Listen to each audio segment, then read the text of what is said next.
Good morning. Welcome to Tuesday's edition of The Press. My name is ANIRE. BINITIE is always wonderful, fantastic, beautiful, happy. In fact, I can go on and on just letting you know how much I appreciate you being on the show and knowing that you were there always Monday to Friday, following the show and being part of the discussion from the flip side. Today on the show promises to be the same but more exciting. We have three focus on the show this morning as we take a look at the state of the nation. We can't stop talking about Nigeria, the only place we call home. The great nation, beautiful people, wonderful people living right here. But we are faced with issues that come up now and again, and we can't stop talking about these issues, trying to find solutions to them so we can make this country as habitable as possible. You know, a lot is going on in the polity, and we've created shows like this to carry everyone along. Once the phone lines are open, we appreciate the fact that you called in, and today I want you to do the same. Do all you can to be part of the discussion. Any of the focus that, you know, takes your attention on the show this morning, or if all of them, you know, pick your attention, you're free to call in free of charge to be part of the show. Be my guest from the flip side. We'll do the show the way we do it. Like I said earlier, we'll start with our weather report, and of course I'll just glance through with you the front pages of the papers before we bring in our guest on the show. So let us start on now with today's weather forecast report as we start with Edo State. But before we go, let me let you know it's been raining cats and dogs in Abuja since yesterday up till now. I don't know what the weather will pop up for Abuja, but even as I speak right now, it is raining heavily, at least from my route from home down here to work. And I always love to let you know that no matter what happens, we are here. We beat the odds to ensure that we are here because the show must go on. All right, Edo State is first this morning. As we start the show proper, Edo State is first. Rainy conditions are expected around 1700 hours. I think that's about 5 p.m. Wind gusts are up to 5 miles per hour in Edo State. Highs at 30 degrees Celsius and lows at 23. However, around now in Edo State, it is 25 degrees Celsius. By 10 a.m. is expected to rise to 26 degrees Celsius.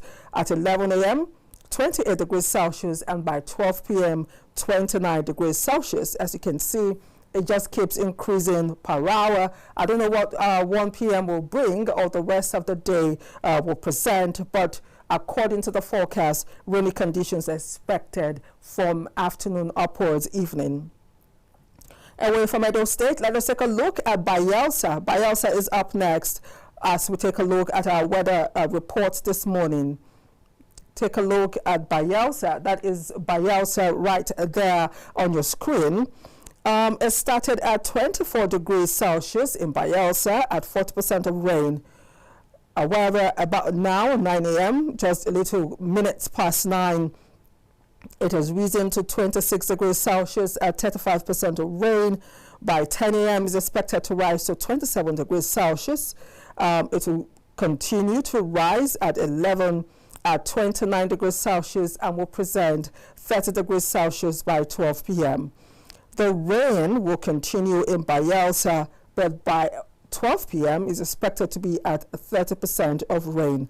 Cloudy conditions are expected around 1 p.m.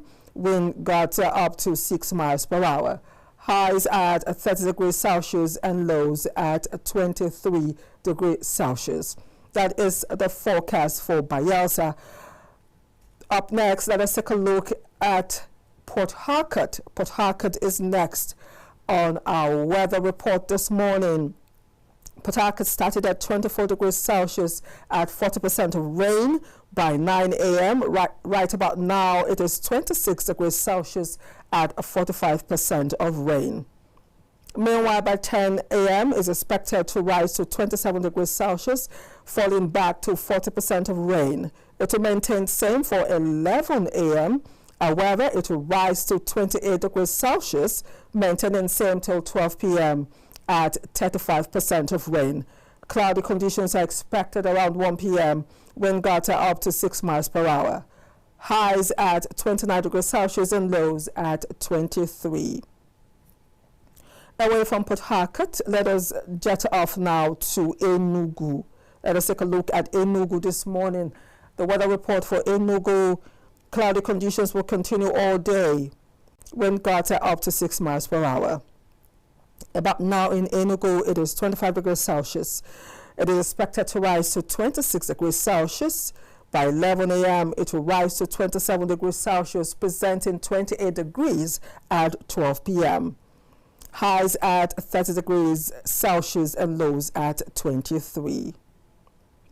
Away from Enugu, Imo is next. Cloudy conditions are expected around now, 9 a.m., with wind gusts up to 6 miles per hour in Imo State. It was 24 degrees at 8 a.m. at 30% of rain, but I can't see any rain from now, 9 a.m. at 25 degrees Celsius.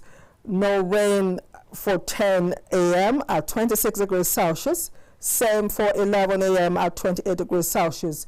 Expected to rise further at 12 p.m. to 29 degrees Celsius, with highs at 30 degrees Celsius and lows at 23 degrees Celsius. Away from Imo, let us go quickly to Lagos. Let us travel all the way to Lagos this morning. Lagos, rainy conditions are expected around 2 p.m. Wind gusts are up to 6 miles per hour. It is 26 degrees Celsius in Lagos right now. By 10 a.m. is expected to rise to 27 degrees Celsius, and by 11 a.m., 28 degrees Celsius, maintaining same for 12 p.m. at 28 degrees Celsius. Rainy conditions are expected around 2 p.m., like I said earlier. However, highs at 29 degrees Celsius and lows at 25. Away from Lagos, let us take a look at Abuja. Abuja, mostly cloudy with highs at 29 degrees and lows at 21. Rainy conditions are expected around 5 p.m. No, from where I stand, it is raining cats and dogs. The winds have been horrible, I tell you. Raining since yesterday, mid-afternoon up till now. No light, no power, I beg your pardon, and it's not been easy in Abuja from where I come from. Right now, it is 24 degrees Celsius. By 10 a.m., it is expected to rise to 25 degrees Celsius. By 11 a.m., 27 degrees Celsius. And by 12 p.m., 28 degrees Celsius. Again, highs at 29 degrees and lows at 21. Let us take a look at Jos. Jos is up next. Let us take a look at the weather forecast for Jos this morning. It's 24 degrees in Jos right now. By 10 a.m., it's expected to rise to 26 degrees Celsius, and by 11, 27 degrees Celsius, and by 12 p.m., 27 degrees Celsius. In Jos, it's going to be partly cloudy, which is expected at 1 p.m. Wind gusts are up to 7 miles per hour. Highs are 28 degrees and lows at 18 for Jos. Kaduna is next. Let us take a look at Kaduna this morning. Partly cloudy conditions expected around, well, we'll pass 8 a.m. is 9 a.m. We're taking a look at right now.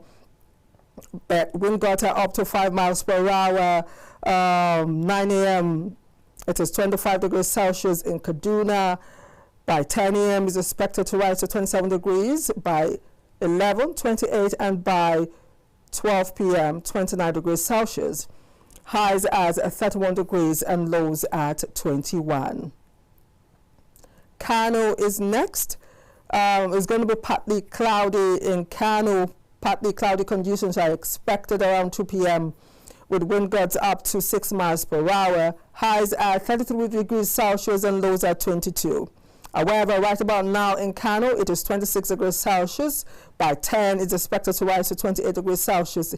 11 a.m., 30 degrees Celsius, and 12 p.m., 31 degrees Celsius. All right, Benue just popped up. Let us take, I think that's the last we have on our weather forecast this morning.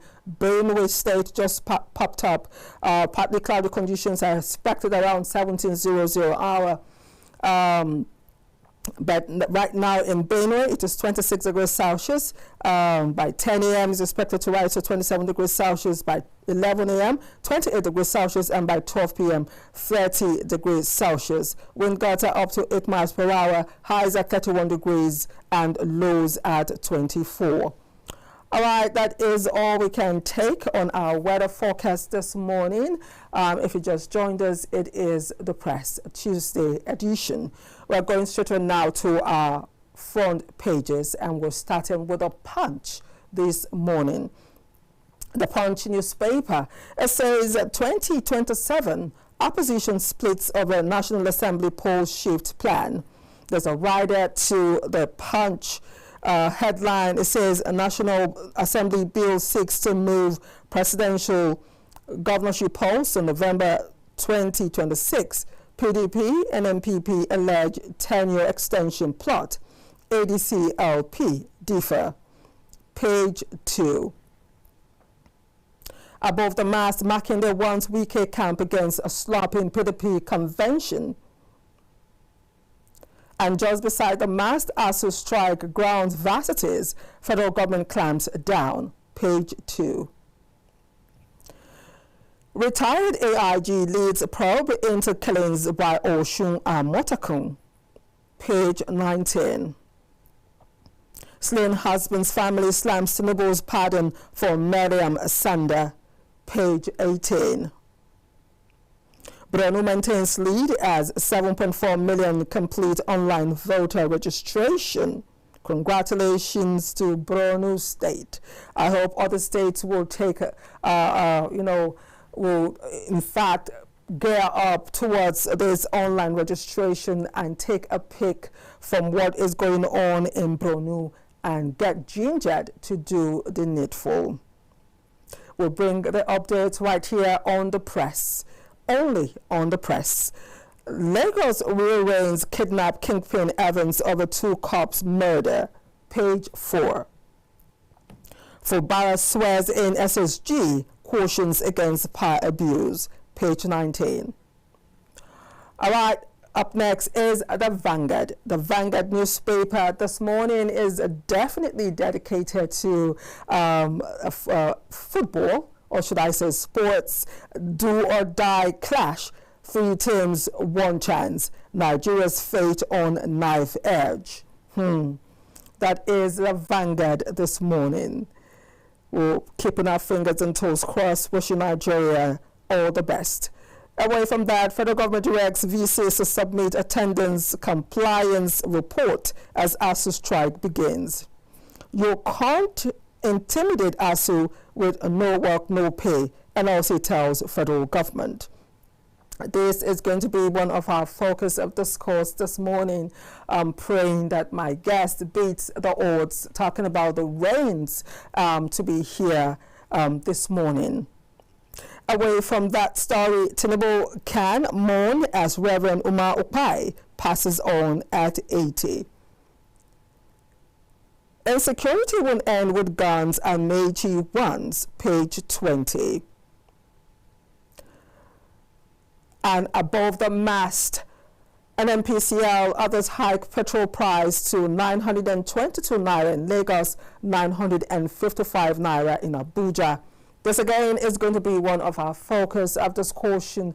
Ensure to join us once the phone lines are open. We need your contribution. Moving away from the Vanguard, let us take a look at Leadership newspaper. Leadership newspaper this morning says, "We are not intimidated by no work, no pay threat," says varsity lecturers as government orders vice chancellors to enforce anti-strike policy strike paralysis. I take that again. As government orders vice chancellors to enforce anti-strike policy strike paralysis activities across campuses nationwide. Page 4. Make peace with bandits, Sheikh Gumi tells Tinubu. Page 6. Government warns cooking gas distributors against herding price and government warns cooking gas distributors against herding price hike.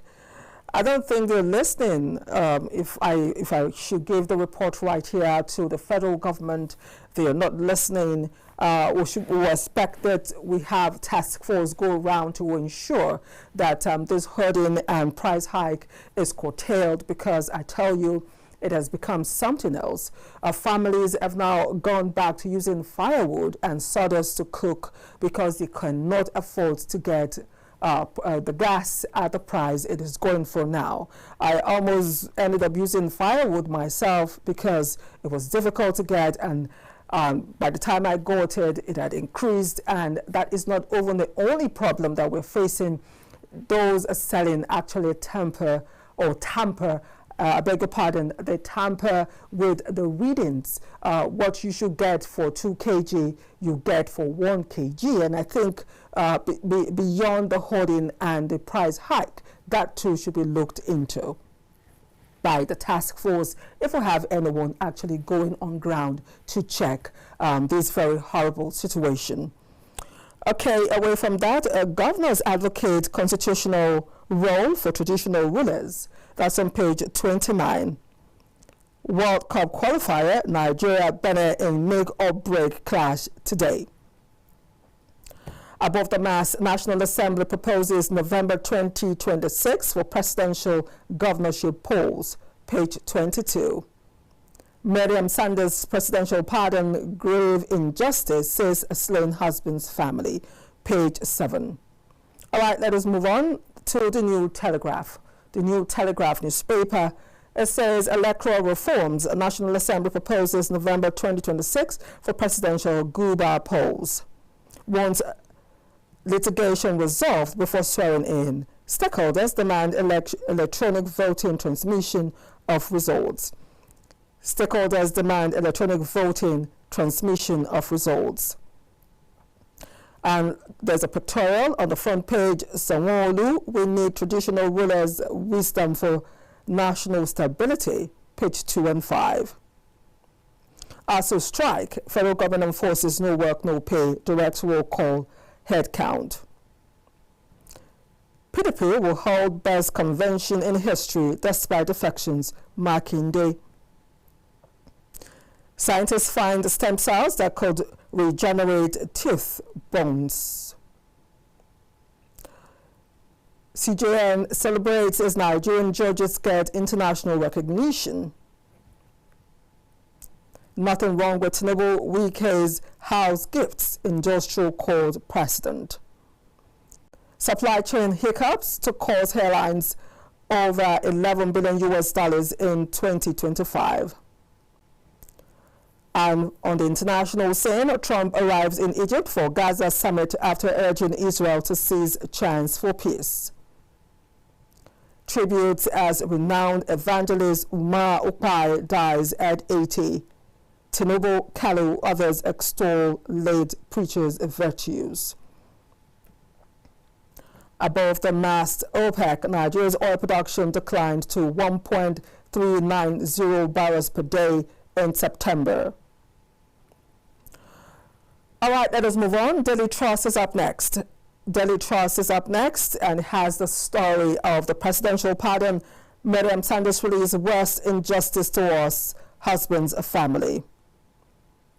Soldier allegedly commits suicide after killing wife in Niger.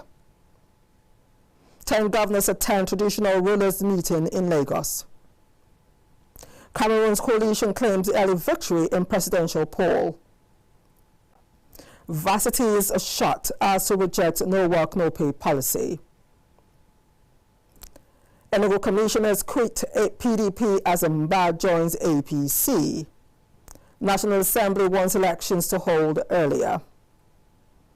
Super Eagles face Benin in must-win World Cup qualifier today.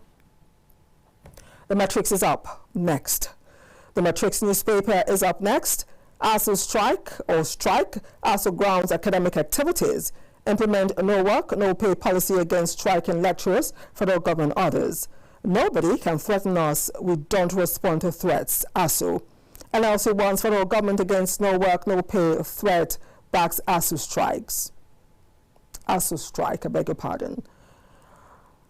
Above the mass, Nigeria's oil production dips to 1.39 barrels per day in September, says OPEC. Failed ATM transactions, FCCPC hails CBN's 48-hour refund directive. And on entertainment, Tamida Kalo backs Tinubu's SSA Ortega Ogra to PK's calls over unpaid debt. Evans back in court on new murder conspiracy charges. All right, let's move on to First Daily newspaper. First Daily newspaper says lecturers revolt. ASU defies Tinubu, grounds universities across Nigeria.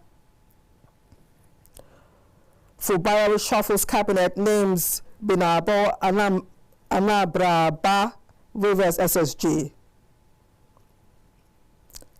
Lagos government rearranges kidnap kingpin, Evans over killing of police officers.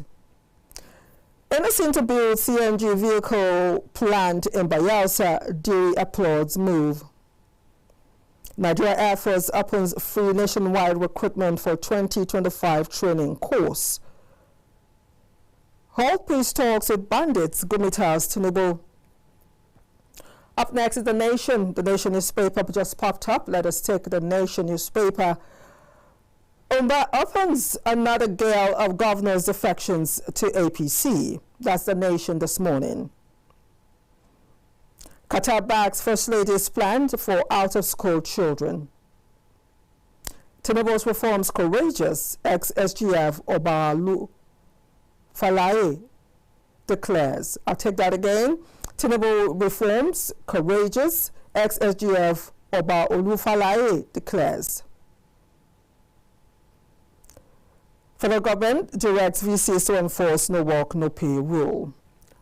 All right, let's move on now to the Nigerian Tribune. The Nigerian Tribune says National Assembly proposes November 2026 for 2027 presidential governorship polls. Once our elections cases concluded before swearing in, may make use of PVCs and not mandatory. Criminalizes non-stamping of ballot papers, result sheets. Stakeholders back electronic transmission of results. Federal government directs VCs to implement no work, no pay policy. Reps PDP caucus raises alarm over plot to truncate national convention, seeks National Judicial Commission's intervention, defection not peculiar to PDP, says Makinde. Governors, traditional rulers push for constitutional recognition of traditional institutions. Federal government raises alarm over terror financing smuggling. Security agencies crack down on terror groups. That's on page 4, and also one of our focus this morning. We have 2 more papers to go, and we're going to run through them quickly. This Day newspaper is up next, and it says religious leaders reject U.S. claim of genocide against Nigerian Christians. Above that story, 2027 National Assembly proposes November 2026 for presidential governorship elections. Above the mass of Rwanda, Nigeria's economic recovery tangible, rooted in fiscal consolidation, sectoral resilience.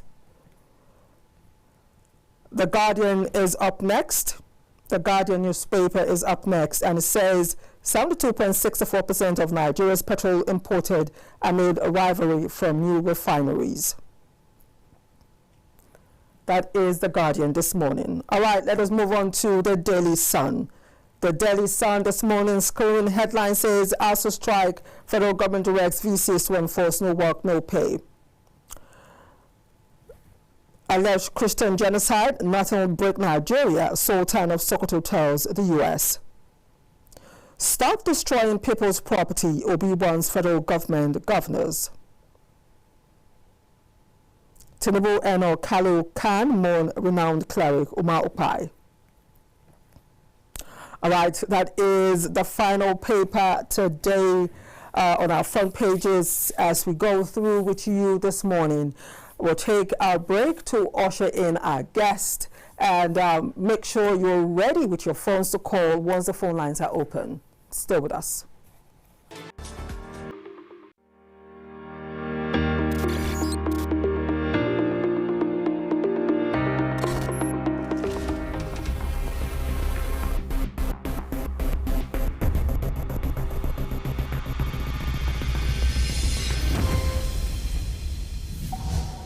In the beginning, God created a beautiful world.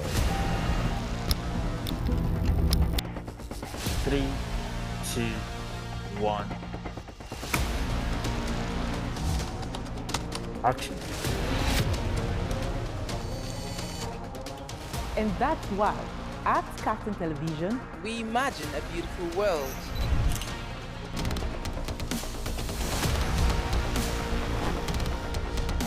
We are not just bragging.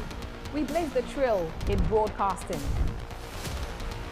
And it is about you. At KAFTAN TV, broadcasting is not just about information, education, and entertainment. It's an aggregation of all you need to know in Nigeria and around the world to create signal. At KAFTAN Television, we have all it takes to be on top in broadcasting. Our mission is simple: to project Africa in a truthful yet positive manner. Wait, we're coming to you in style.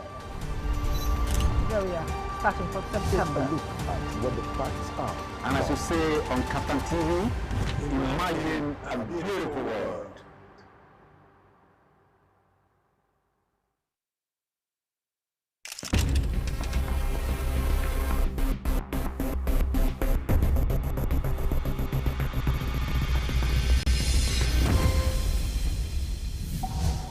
In the beginning, God created a beautiful world. 3, 2, 1. Action. and that's why, at KAFTAN Television, in a world where information is vital to every individual, a platform where technology is a medium to pass information, you can always catch up on all information written in the newspapers, even without having one. Join us on The Press. Reaching you live from the Abuja studios. On The Punch for this morning. The Blueprint newspaper, Nigerian Tribune this morning. As we give you information and opinions about current events and topical issues on politics, business, sports, entertainment, weather forecasts, and lots more in the local city, across all states, and across all countries. Showing daily on Startimes, channel 124, 9 a.m. West African time, only on KAFTAN TV. Stay connected with us. That he said it is a reason why I will not do it. I pursue the federal government to pay us our damages. YouTube, KAFTAN TV. A very tricky one. And then the bottom line is this. Website www.kaftan.tv. Point is, the youth must come together. The pendulum can swing in your favor. Instagram, KAFTAN_TV. KAFTAN TV. Imagine a beautiful world.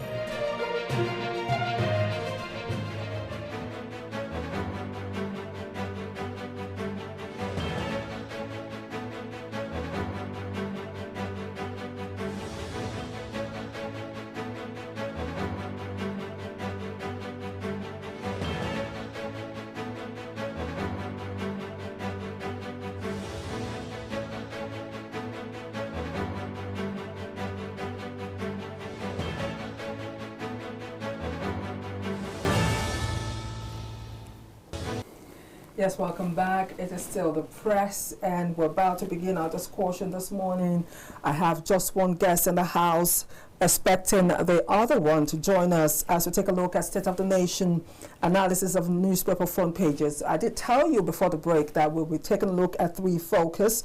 We'll be taking a look at ASU strike as federal government directs VCs to enforce no work, no pay. We'll also take a look at funding for federal government raising the lamb that terrorist financing is ongoing. And of course, we'll take a look at funding we'll take a look at the hike, I beg your pardon, we'll take a look at an NPCL hike in fuel price, that happened, it started on Monday, and just by today, we're having a new increase altogether. So we're going to start with ASU strike this morning as academic staff of universities. ASU commence is a 2-week nationwide strike. Now, the federal government has directed vice chancellors of the federal universities to enforce the no work, no pay policy. This is coming as members of the Congress of University Academics, CONUA, have appealed to university authorities for protection to enable them to continue with lectures during this strike. Now, the federal government's directive was contained in a circular dated October 13, 2025, signed by the Minister of Education, Dr. Tunji Alausa, and addressed to key education stakeholders. Pro-chancellors of federal universities, the Accountant General of the Federation, and the Executive Secretary of the National University Commission, NUC. Now, you want to ask what are the demands by ASU. In 2009, the federal government signed an agreement with the union after a 4-month strike. The October 2009 ASU federal government agreement has been the reason for the subsequent industrial actions. Subsequent agreements include the 2017 Memorandum of Action, the 2013 Memorandum of Understanding, and the 2020 Memorandum of Action. The issue of integrated payroll and personal information system or personnel information system, which is not in the initial agreement, does not sit well with the union, and it just goes on and on like that. All right, my guest in the house this morning, one of two, has become a friend, and not just a friend. If you follow the show, you will know we twin every time. We wear the same colors, not planned. We just come here and we are wearing the same colors. Even on other programs that I've invited her to, we wear same colors. Uchenna Obidike, she's a legal practitioner as well as a social affairs analyst. Uche, it's so nice to have you. Thank you so much for having me. You're always twinning. I wonder why you always do this.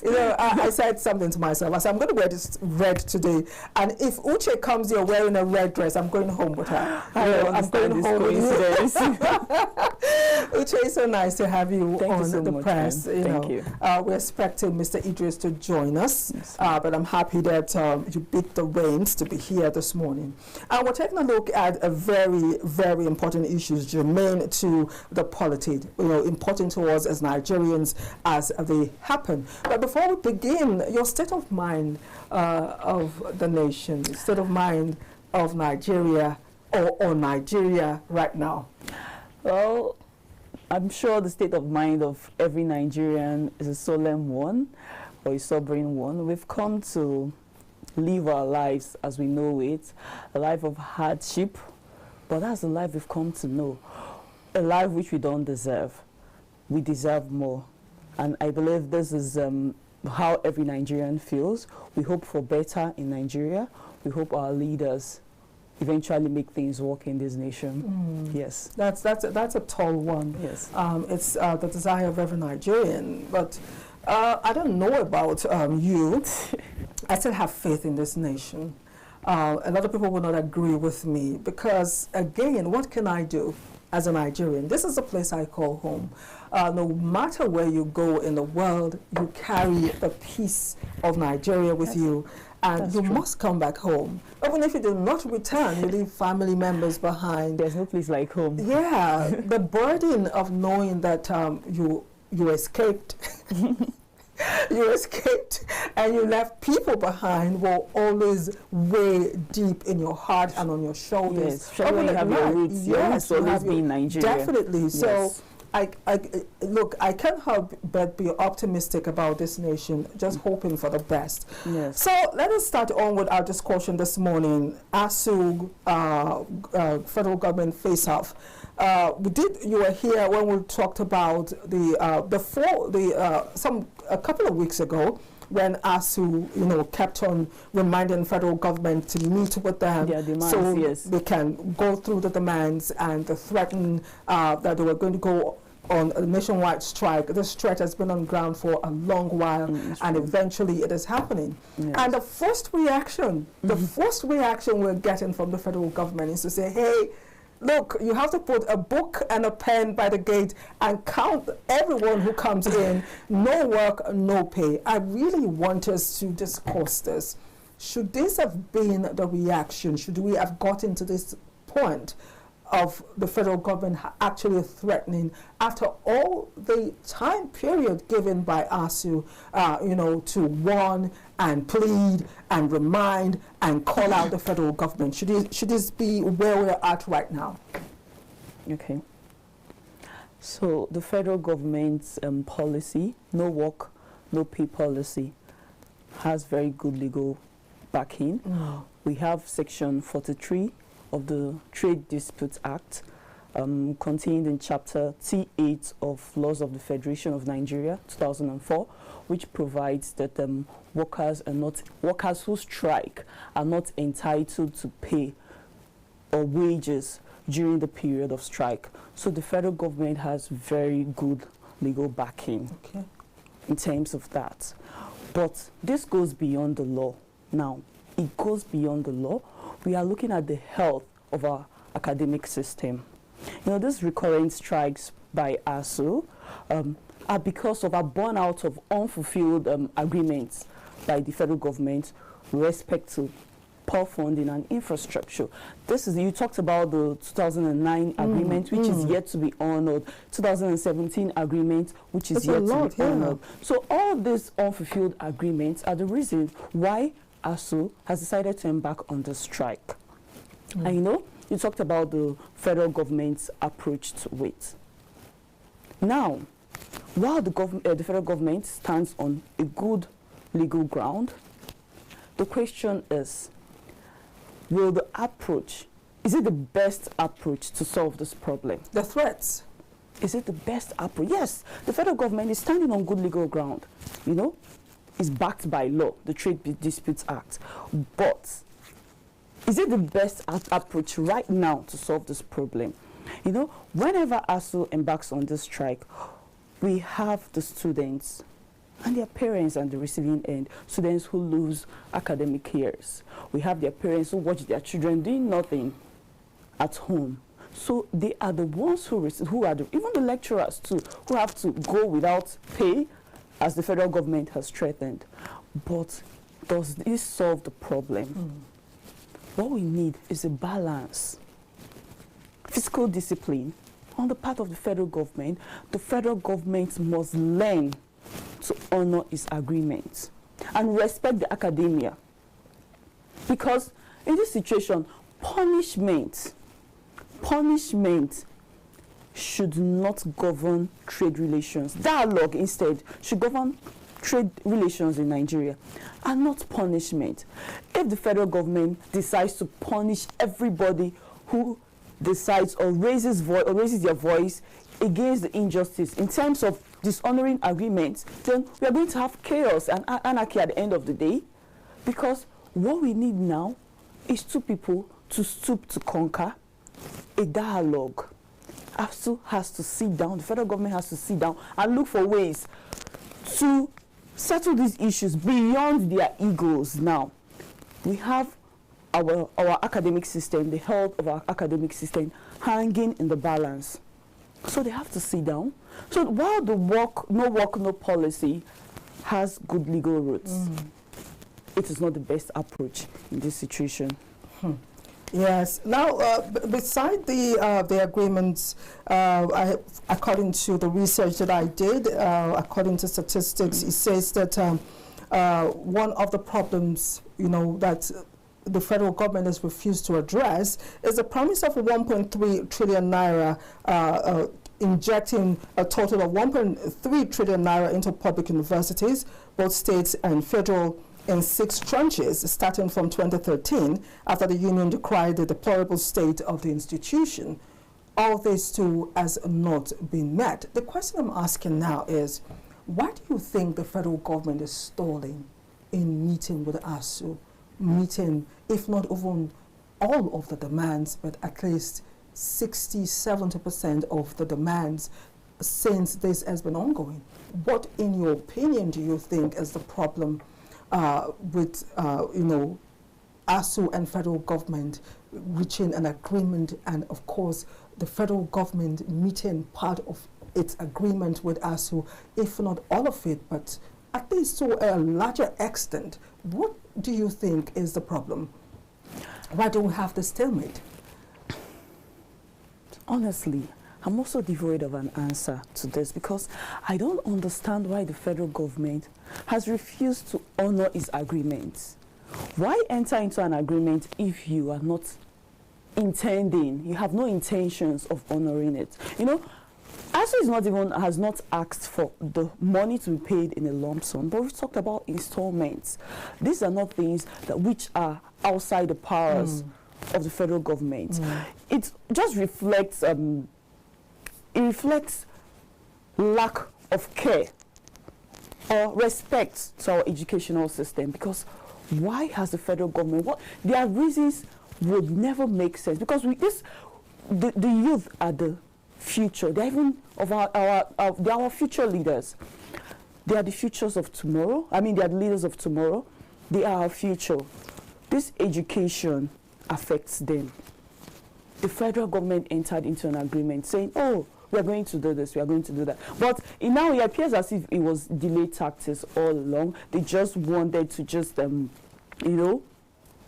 pacify ASU at that period, at that point, to go back to school. Then they decided not to honor the agreement. But we need to remind the federal government that this is beyond their ego. We know they have the capacity and capability to honor this agreement. We can't, I graduated since 2011, and even when I was in school, we had these strikes. These strikes have been in the history of Nigeria. We've come to live with ASU strike. It has become a normalcy in Nigeria. I was supposed to graduate in 4 years. I graduated in 5 years because of ASU strike. And yes, you mentioned it the other time.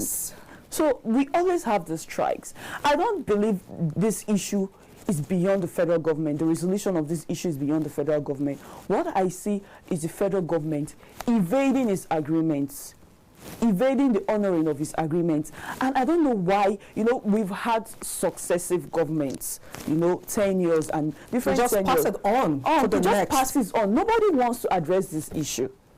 Because why? What is their reason?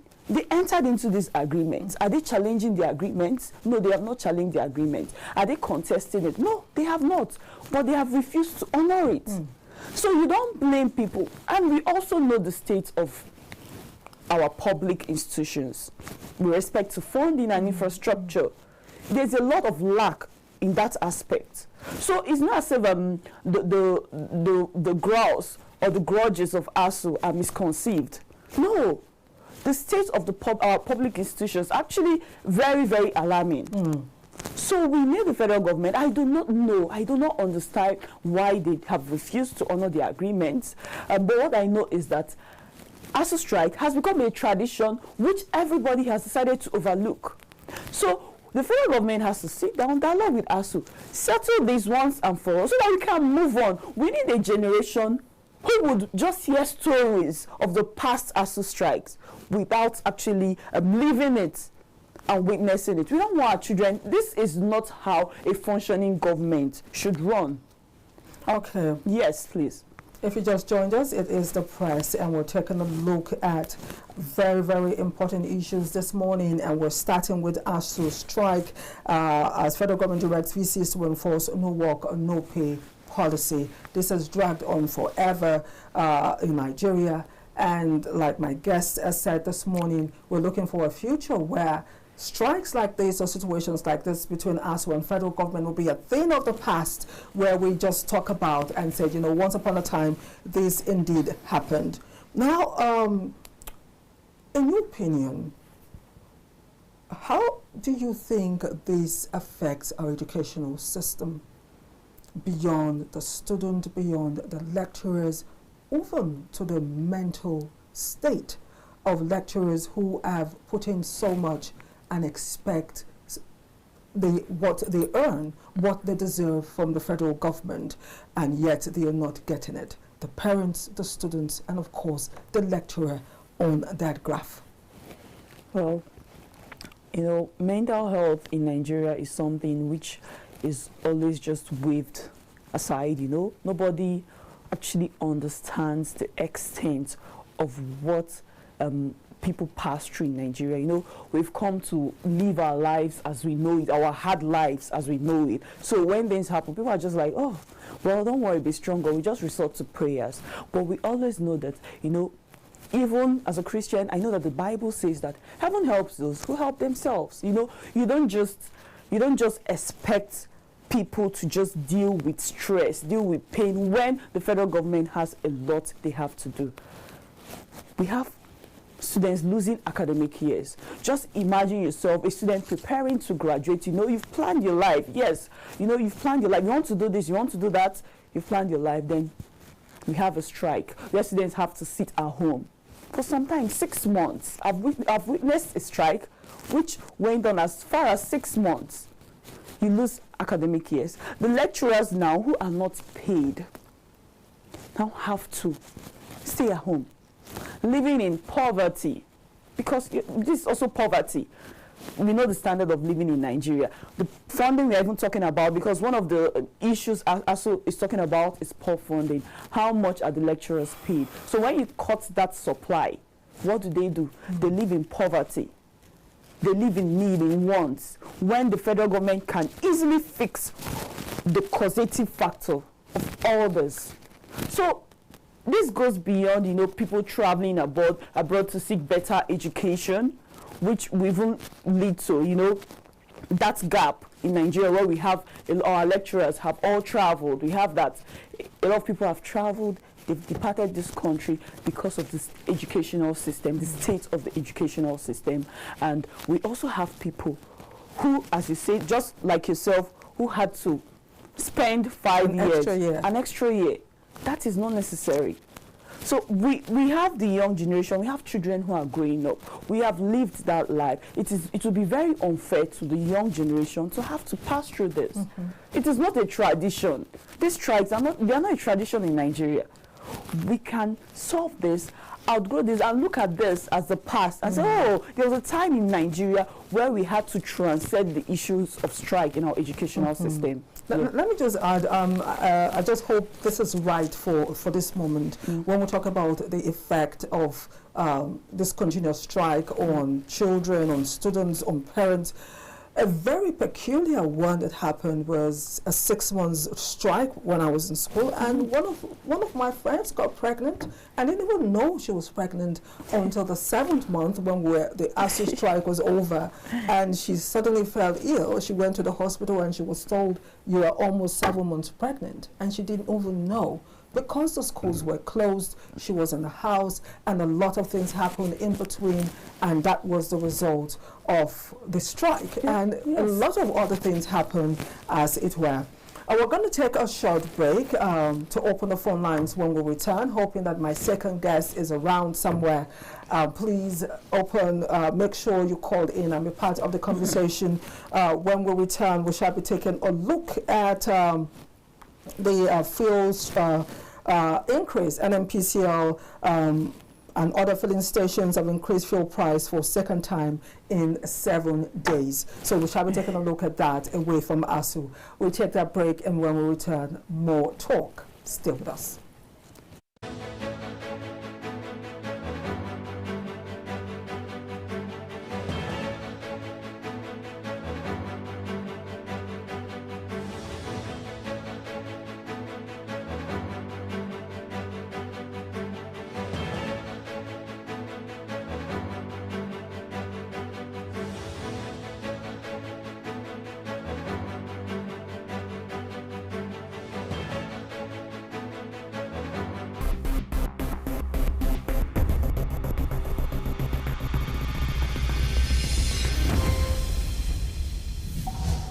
In the beginning, God created a beautiful world.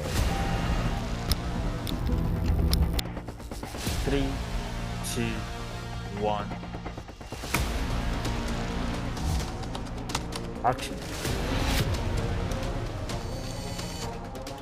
And that's why, at KAFTAN Television, we imagine a beautiful world.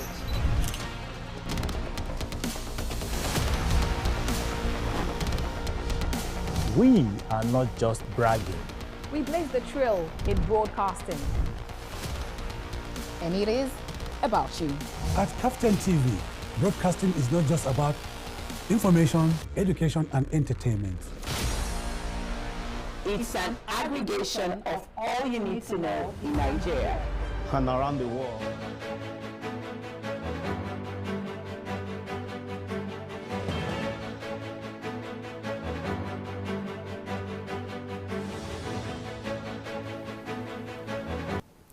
Welcome back. It is The Press, and we're taking a look at issues that concerns us as Nigerians. We're taking a look at the state of the nation. Before the break, we started with ASU strike, the no work, no pay demanded by the federal government for lecturers who won't come to work. And of course, we're going straight on now to our next focus, which is NNPCL, as NNPCL and other filling stations increase fuel price for second time in 7 days. Now, the Nigerian National Petroleum Company Limited, NNPCL, and other filling stations across the country have again increased the price of premium motor spirit known as petrol for the second time in barely a week. In Abuja, it was guarded that NNPCL retail outlets adjusted their petrol price to 955 naira per litre on Monday, up from 905 naira. This means that the state-owned oil company has increased fuel by 50 naira or 5.5%. The national president of the Petroleum Products Retail Outlet Owners Association of Nigeria, Billy Gillis Harry, confirmed the fresh fuel price hike at NNPCL filling stations. Recall that barely a week ago, NNPCL increased the fuel price to 905 naira per litre in Abuja. So this is our next focus this morning and today, and of course my guest Uche is still here. Unfortunately, Abdulazeez is nowhere in the picture, but I'm happy that Uche is up to the task. So Uche, the fuel has gone up again. Fuel hike affects virtually every aspect of our life. It affects the economy, it affects business, every aspect of our lives. Right now, you go to the market, prices would have increased with the latest development. It is difficult. I tell you, I don't know how the poor are managing, or the common man, in quote, in Nigeria. This is not what we expect right now amongst every other problem that we are facing. Unemployment is there. Of course, this too exacerbates high cost of living. Insecurity is there. So much uncertainty, in the land. And of course, this is not what we expect.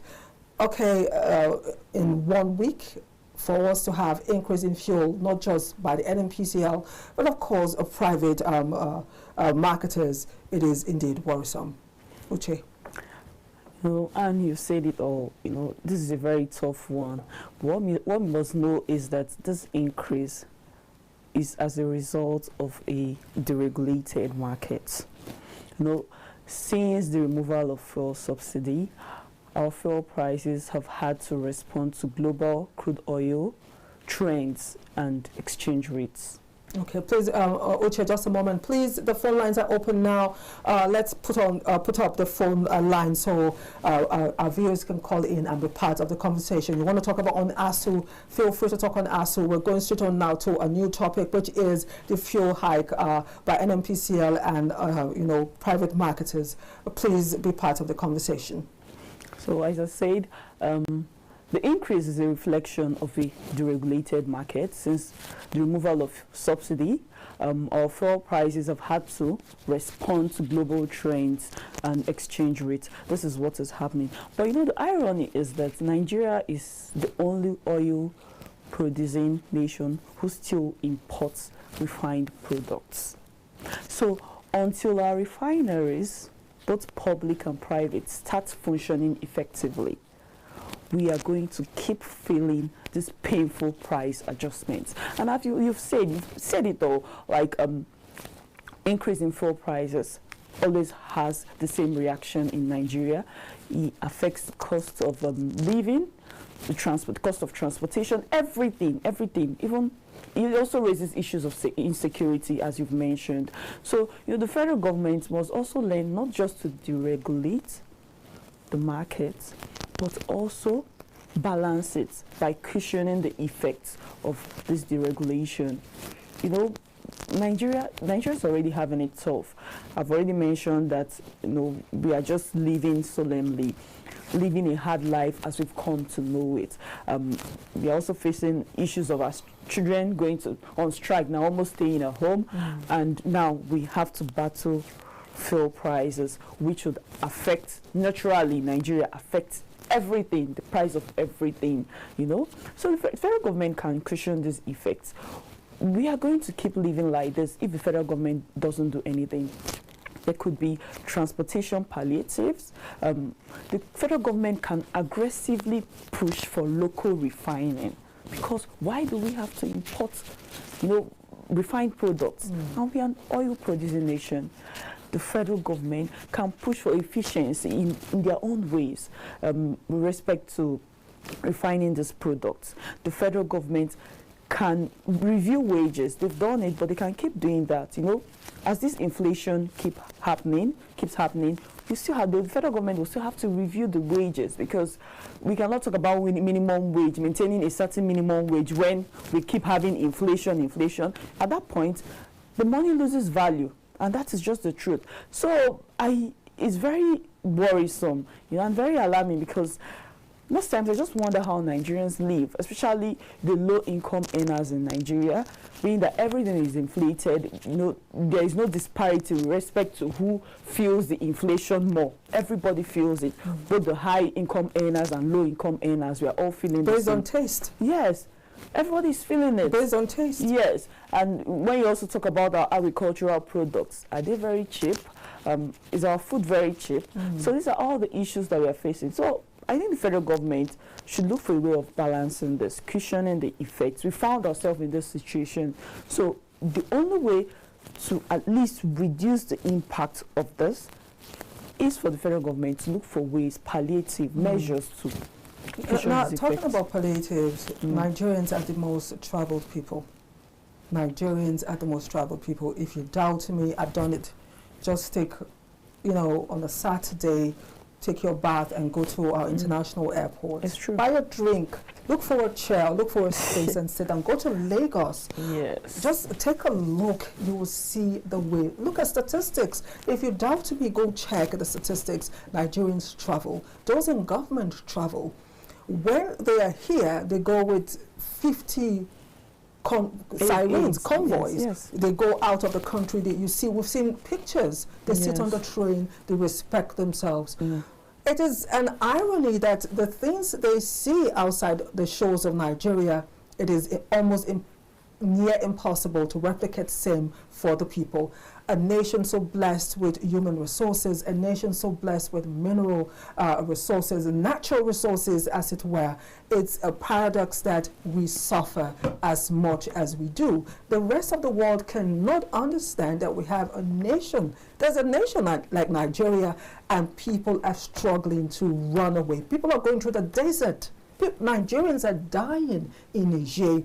They are dying on their way to Libya. They die in the sea trying to escape. I mean, I think it is high time we go beyond rhetorics, we go beyond words to action in making sure that Nigerians live their best life. Look at Dubai. When did Dubai spring up like a flower? When did Dubai spring up? We have the same resources, even more, if you ask me, collectively. Dubai does not even have the minerals that we have in this nation. You cannot even find anywhere in the world. So it's shocking that we live like beggars in the nation. Now, let us go back to the fuel increase. You talked about palliative. Federal government providing transportation, as it were, to cushion, if not for anything, for students. the president of KAFTAN Television in Ondo State actually provides transportation, free transportation for students in the mornings, and that's impressive. Yes, he provides free transportation. That is just an individual. Very commendable. And, yeah, other individuals do same. It's shocking that the federal government can replicate or do same for Nigerians. Let us take how important is palliative for not just for situations like this, but in other aspects that affect us as Nigerians, the role of the federal government in cushioning the sufferings of Nigerians beyond words. You know, the other day I was having a rather shameful discussion with somebody who mentioned, it's very shameful, but I have to say it on air, who mentioned, you know, that we fought against colonialism, we fought against slave trade, but the person was assuring me, almost betting, that, you know, if we have a situation, we have to recreate that situation now in 2025, where we have people, those slave ships coming to pick slaves, that many people would willingly jump. In fact, there will be a tussle, a stampede. The ship will sink. Thank you. The ship is likely going to sink. So you can imagine where people... the captain. I'm telling you. And I'm sure a lot of people are praying to find those kind of ships on our shores, because it is not laughable, it's not hilarious, but this is how bad the situation in Nigeria has become, that people are praying for a situation. Yes. Like, go back to slavery. Yes. Okay, we have a call. Uche, let's take this call. Please let this call go through. Good morning. Good morning. What's your name, please, and where are you calling from? My name is David. David, where are you calling from, David? From Lagos. David, go ahead. Well, the problem we have in this country go beyond the individuals. You can see, even in Benin, the cement is cheaper in Benin than in Nigeria. In Togo, the fuel is cheaper. Our fuel that we take to Togo is cheaper than Nigeria. And if supposing we don't even have crude oil in this country, and we are importing the crude oil, and they are selling, the profit federal government is making is so much than every other man, like 12 years ago. They are making a lot of profits nowadays. Yet NNPC, we said they don't have profit. How can you be selling something you don't have profit? The NNPC is supposed to be closed down. No private sectors do business without profit. How do they end up their fiscal years?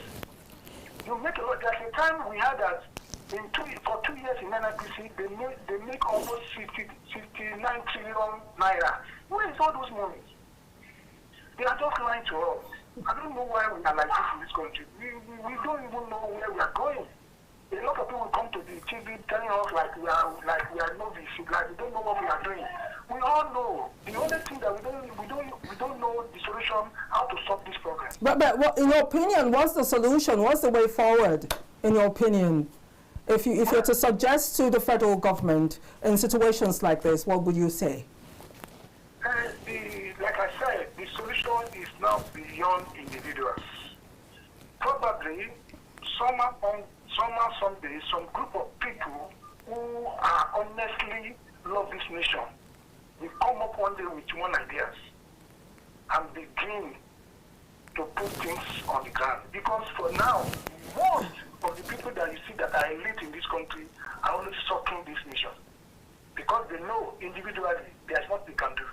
They know, even though you want to do individually, there are people who are there who still said they want to build their own 10 stories. They want to build their own tower in VI.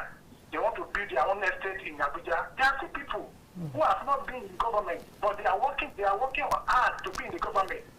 Okay, David,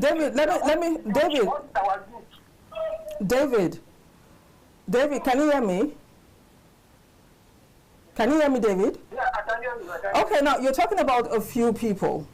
What about the rest of us? What, in your opinion, what is the role of the Nigerian citizen in holding those few people that we elected, in quote, to serve us, to to steer this country towards the height of glory? What should be the role of Nigerians in asking for what we deserve? Do you think we're doing enough as Nigerians? We're a country of over 200 million. We're just talking about a few people in power. What is our role? What should be our role in demanding accountability, demanding equity, and demanding that the right things be done so this country will be the paradise that God has created it to be? Thank you, madam. The issue is very simple. Our institution, our justice institution, our security institution, our accounting, banking institution, they are all filled with people who are suffering this nation. If you want to talk, you'll be arrested. And once you are arrested, Nigeria, you know, our culture, right from day one, every family of this nation have their business, they're taking care of their families. We are not taking from the government. That's where we lose it. Supposing every family are taking something from the government, by now, this problem could have been solved. Okay, thank you so much. That is our first caller on the show this morning. So, Uche, you actually heard what the caller said. If every Nigerian is taking something from government, again, he says that when you try to talk, you are muffled. I don't know, I really didn't... I don't accept all that he has said, but of course that is his opinion. Please, we still have more time. Call in so your voice can be heard. All right, because of time, let us stay away from that and take a look at our final. Okay, we have another call. Let us take that, Uche. Yes, please. Hello, good morning. Hello, good morning to you. What's your name, please, and where are you coming from? My name is Richard, calling from Ogun State. Oh, Richard, go ahead. Now, I think each time we talk about the problem of Nigerian problem, the people we have in leadership, in the affairs, in the realms of affairs, are not foreigners. They're Nigerians. Mm-hmm. The problem is we Nigerians. When you're giving, just for example, a local government chairman is elected into office. So it's about me. Now, we know what's going on, the internet fraud. Mm-hmm. Those boys do those things and their parents see them do it. They bring in the loots and their parents celebrate them. Now, if a boy starts stealing from under his mother's roof, what do you expect him to become when he becomes a local government chairman or a governor? I think the biggest problem is our institution. I love what the then Minister of Information, the late Dora Quinley, tried to do under Jonathan's administration, trying to give a reorientation how Nigerians should think differently. I don't know if you can recall, there was this publicity that was going about how to change the way we think, the narrative. Now, the problem is everybody just wants to get, once I am okay, it's fair. Whether somebody dies or somebody is dying, it doesn't concern the other person. And we have to take this thing back home and drive the change from our families. You see a young boy, a young girl, using a phone that is over $1 million, you ask a question, where are you working? My boyfriend bought it for me. You now ask a question, the parents won't even bother to ask, what does your boyfriend do that buys a phone over $1 million? The family just goes away. My child is using the phone of $1 million. And these things reflect in every facet of our economy. Thank you so much, Richard, for calling in. That is our second caller this morning. Please keep the calls coming in so we can have your take. Uche, let's quickly move on to our final focus, which is terrorist financing, red flags and suspicion. The federal government has raised the alarm on terrorist financing. Please, we have another call. Let us take that before Uche comes in. George from Crossways. George, good morning. Good morning, KAFTAN. So go ahead. What do you have for us today? Your contribution. Yes, mine is just a little one. I think this issue of fuel hike every now and then, and the non-functionability of our refineries. It's a deliberate act, I would say, from the part of those who are governing us to continue to put us where they have kept us. Because there is a solution to this thing. If an individual will come up within a short space of time, I mean that would say, and put up a refinery that is working, what stops the government of Nigeria, the whole federal government of Nigeria, from putting their refineries, the 3 refineries, into a good position? So that the issue of fuel high here because of importation will be put to rest. So if the government is deliberate about it, this issue will be tackled.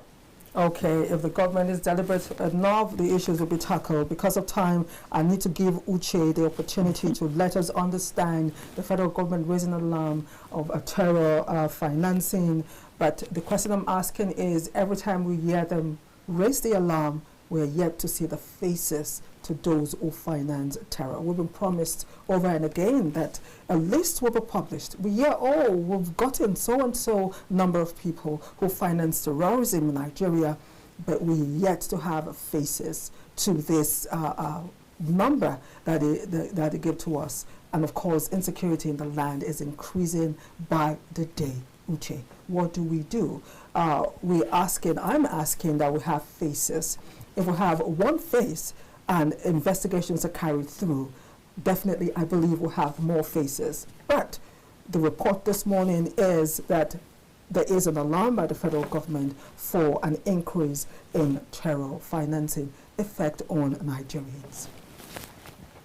Well, this is very disturbing, very serious and very alarming, because terror financing is the oxygen to terrorism.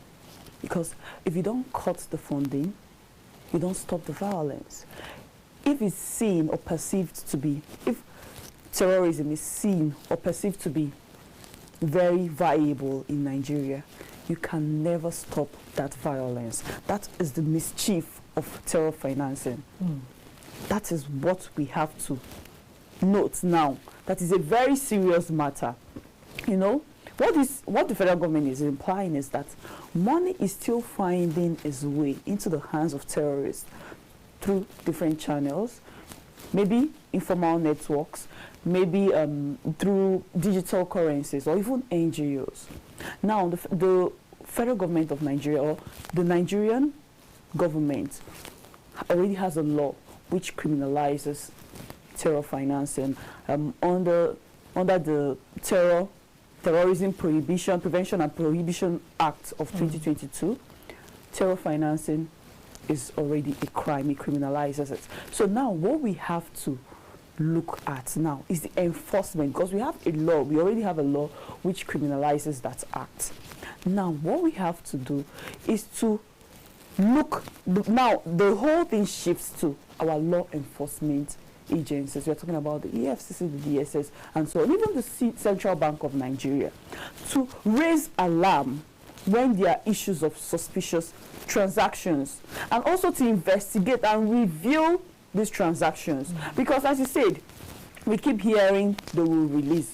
It's very disheartening that every day in Nigeria is mostly politicized, you know. Even when that list will be released, you will see how the political angle is going to take. These people will say it's because of this party, this one, everything just goes political. So it has become an issue in Nigeria because we can't even sift the truth from the rest of the situation, because every effort that is made, even when the federal government tries to honestly make these efforts, because of the state of the nation, people always say it's political. But the federal government can take positive steps by at least releasing some few names. Let us even know the people. Because now, when the federal government is talking about terrorism financing, who are the people financing this? Because I don't see any simple Nigerian citizen. This financing has to do with people in power or people in government who actually have that bargaining power. Not I'm not saying that, you know, you will not find Nigerian citizenry, some doing that. But of course, we also know that the federal government may be complicit in all this, or government agencies. So we want Nigeria, we want the federal government to at least try and release some of these names. Let's even know, even if they have actually, they've actually done this. Let it come to the knowledge of Nigerians that the federal government is actually working, doing this, and it also help us with respect to our faith in the governance of our nation. And you know, this is where I feel strongly. This is why I feel strongly about, you know, also there should be stringent measures with regards to this kind of crimes. When the federal government, when these people who are, all these culprits are convicted, the federal government has the prerogative to pardon, you know, criminals.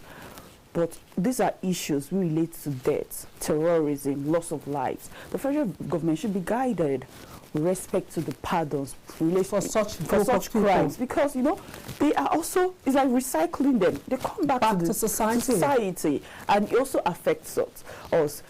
You know, we're also talking about insecurity. Insecurity in Nigeria is a very serious issue. So when it comes to pardon, in as much as the federal government can be gratuitous, generous enough to pardon people because of their good conduct, but there are some aspects and some crimes which, you know, would raise concerns when you have people pardoned. Because we're also talking about insecurity here. Yeah, yes. Because of time. Time is never a friend. But there's something I usually do. I don't know if you know, agree to do that with me today in your dialect, just as we round up. We don't have time anymore. Just 1 minute. Send a message to your people in your dialect. We've talked about insecurity. We've talked about ASO. We've talked about